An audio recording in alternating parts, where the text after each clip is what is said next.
This is INFINIX Hot 20, and today I'm going to demonstrate that you can set up the nearby share function on this device.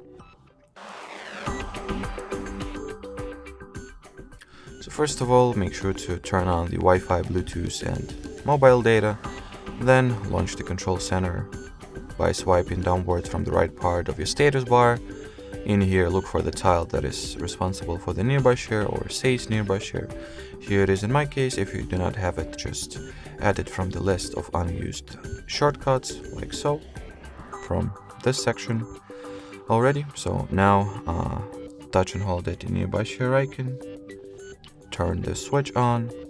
So at this point the nearby share is active.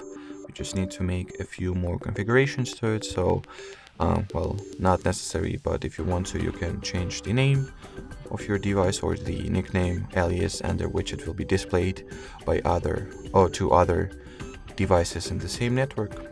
Then you can turn on or turn off, thus make your device visible or invisible.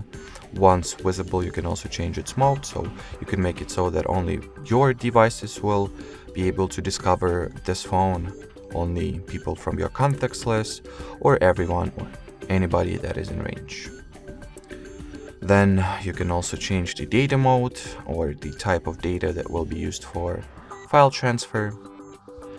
Now let's test this feature out real quick. So I happen to have another device on my hands.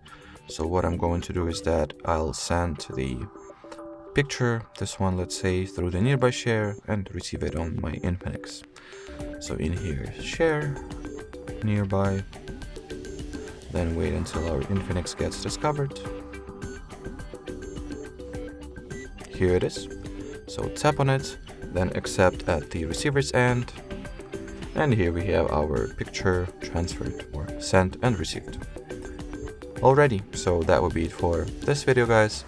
Thanks for watching, thanks for your attention, and bye-bye.